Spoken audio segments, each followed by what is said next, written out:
Praise the Lord. ലെനോറ ചാനലിന്റെ തികച്ചും വ്യത്യസ്തമായ മറ്റൊരു പ്രോഗ്രാമിലേക്ക് ഏവർക്കും സ്വാഗതം. നമുക്കെല്ലാവർക്കും സുപരിചിതമായ വാക്കാണ് ആത്മഹത്യ.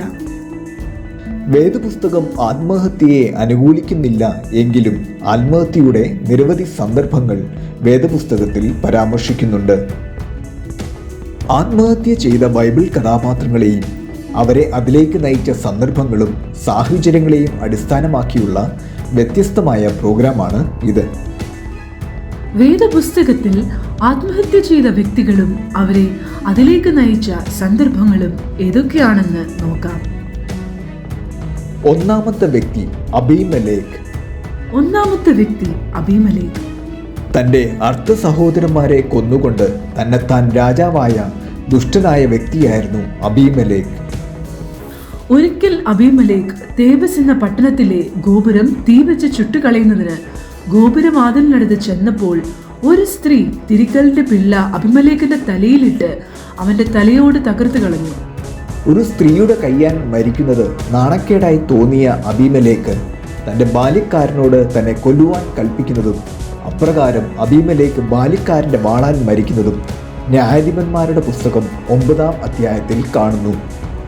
ഒരു സ്ത്രീയുടെ കൈയാൽ മരിച്ചു എന്ന നാണക്കേട് ഒഴിവാക്കാനാണ് ഇങ്ങനെ ഒരു മരണം അബീമലേഖ് തിരഞ്ഞെടുത്തത്.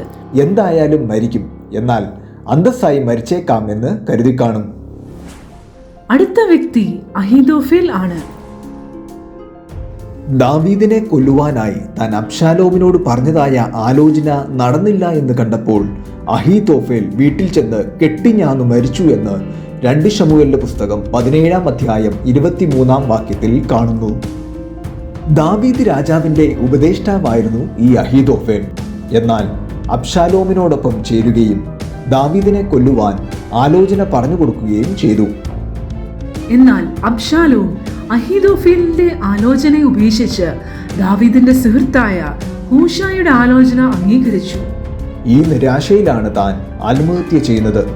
എന്നാൽ അബ്ശാലോമിന് അനർത്ഥം വരേണ്ടതിന് അഹീതോഫേലിന്റെ നല്ല ആലോചനയെ വ്യക്തമാക്കുവാൻ യഹോവ നിശ്ചയിച്ചിരുന്നുവെന്ന് 2 ശമൂവേലിന്റെ പുസ്തകം 17-ാം അധ്യായം 14-ാം വാക്യത്തിൽ കാണുന്നു. സാധാരണ ആത്മഹത്യ ചെയ്യുന്നവർ അവരുടെ മരണശേഷം തങ്ങളുടെ വീട്ടുകാരും കുടുംബക്കാരും നേരിടാൻ പോകുന്ന പ്രശ്നങ്ങളെപ്പറ്റി ആലോചിക്കാറേ ഉണ്ടാകാറില്ല.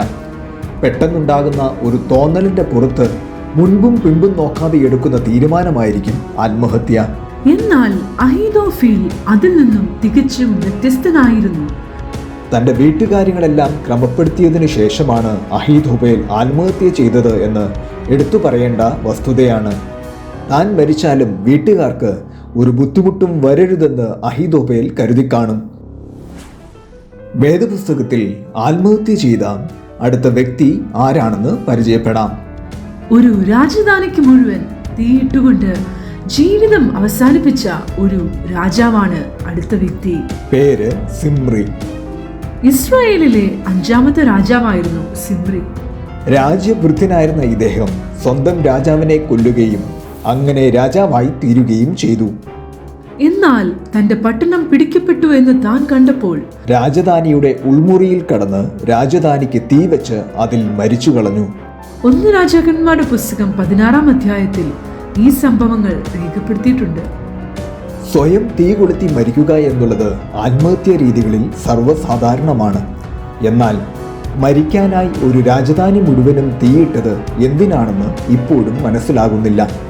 സിമ്രി ഇസ്രായേലിലെ 5-ാമത്തെ രാജാവായിരുന്നുവെന്ന് ആദ്യം തന്നെ പറഞ്ഞിരുന്നുവല്ലോ. എന്നാൽ കേവലം 7 ദിവസം മാത്രമേ ഉണ്ടായിരുന്നുള്ളൂ ഇദ്ദേഹത്തിന്റെ രാജവാഴ്ച. അടുത്തതായി 2 വ്യക്തികളെയാണ് പരിചയപ്പെടുത്തുന്നത്. ഒന്ന്, ഇസ്രായേലിലെ ആദ്യത്തെ രാജാവ് ശൗൽ. ഫിലിസ്തീനുമായുള്ള യുദ്ധത്തിൽ താൻ പിടിക്കപ്പെടും എന്ന് മനസ്സിലാക്കിയ ശൗൽ സ്വയം തന്റെ വാളിൽ വീണ് ആത്മഹത്യ ചെയ്തതായി കാണുന്നു. രണ്ടാമത്തെ വ്യക്തി ശൗലിന്റെ ആയുധവാഹകനാണ്. ശൗൽ മരിച്ചു എന്ന് അവന്റെ ആയുധവാഹകൻ കണ്ടപ്പോൾ താനും അങ്ങനെ തന്നെ തന്റെ വാളിന്മേൽ വീണ് അവനോടുകൂടെ മരിച്ചു. ശൗൽ ആത്മഹത്യ ചെയ്യും മുമ്പ് ഈ ആയുധവാഹകനോട് തന്നെ കുത്തിക്കൊല്ലുവാൻ അഭ്യർത്ഥിച്ചതാണ്. എന്നാൽ ആയുധവാഹകൻ അതിന് തുനിയാഞ്ഞത് കൊണ്ടാണ് ശൗൽ സ്വയം വാളിൽ ചാടി ആത്മഹത്യ ചെയ്തത്. ഈ വിവരങ്ങൾ 1 ശമൂവേലിന്റെ പുസ്തകം 31 അധ്യായത്തിൽ രേഖപ്പെടുത്തിയിരിക്കുന്നു. ഇതേ യുദ്ധത്തിൽ തന്നെ ശൗലിന്റെ 3 പുത്രന്മാരും കൊല്ലപ്പെട്ടിരുന്നുവെന്ന് 1 ശമൂവേലിന്റെ പുസ്തകം 31 അധ്യായം 4-5 വാക്യങ്ങളിൽ കാണാം. അടുത്ത വ്യക്തി ശിംശോനാണ്. ഇതുവരെ കണ്ടതിലും വളരെ വ്യത്യസ്തമായ മരണമാണ് ശിംശോന്റേത്.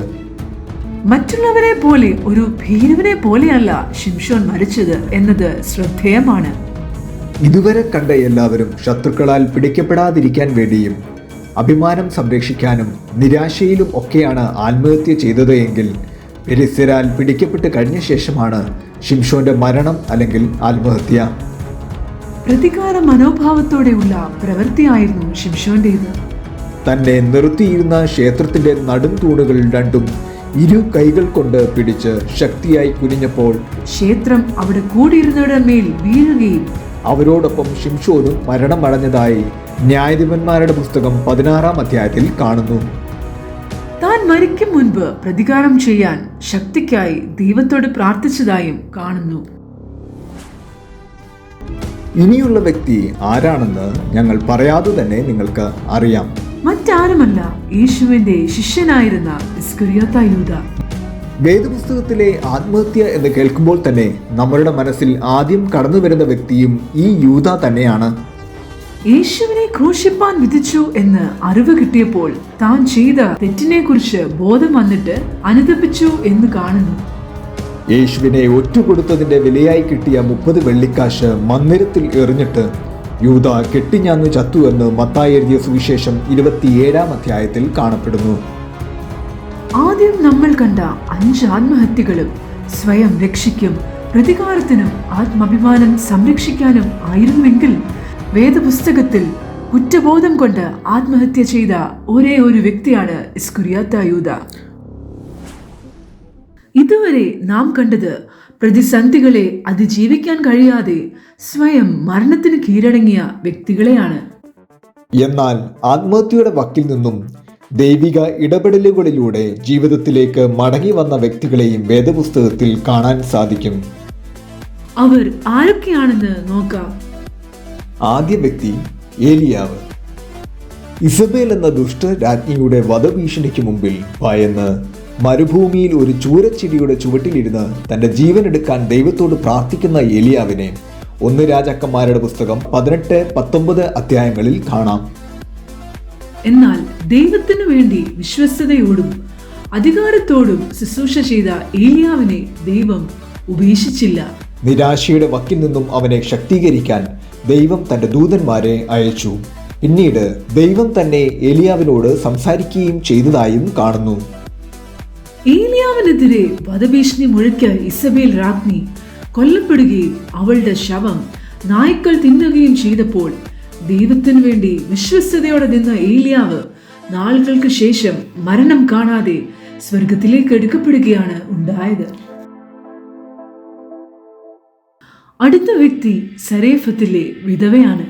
നാളെയെപ്പറ്റി വലിയ പ്രതീക്ഷയൊന്നുമില്ലാതിരുന്ന ആ സ്ത്രീക്ക് ആത്മഹത്യ മാത്രമായിരുന്നു മുമ്പിലുള്ള ഏക വഴി.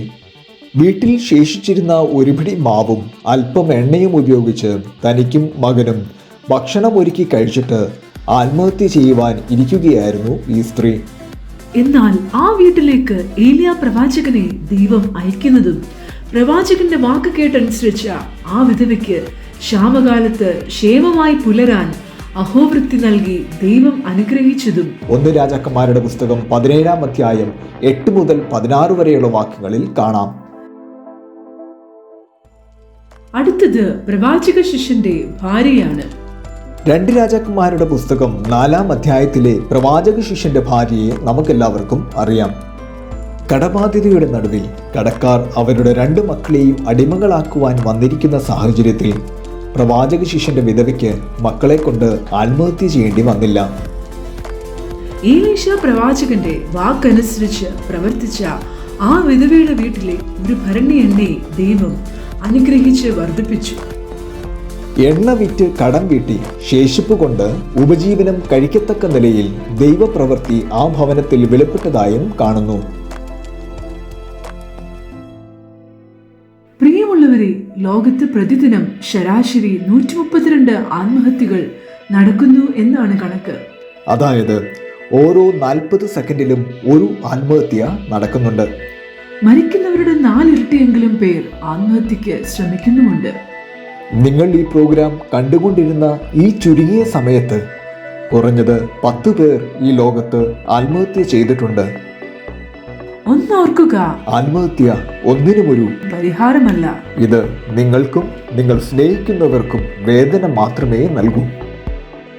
ജീവിതത്തിലെ ഇല്ലായ്മകളുടെയും പ്രതിസന്ധികളുടെയും നടുവിൽ ആത്മഹത്യ അല്ല പരിഹാരമാർഗം. മറിച്ച് നമ്മളെ കരം പിടിച്ച് കരകയറ്റുന്ന ദൈവത്തിൽ ആശ്രയിക്കാം.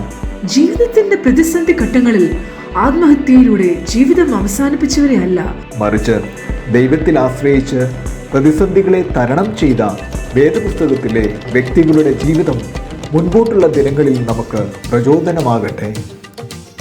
ഈ പ്രോഗ്രാം നിങ്ങൾക്ക് ഇഷ്ടപ്പെട്ടുവെങ്കിൽ ലൈക്ക് ചെയ്യുക, മറ്റുള്ളവരുടെ അറിവിലേക്ക് ഷെയർ ചെയ്യുക.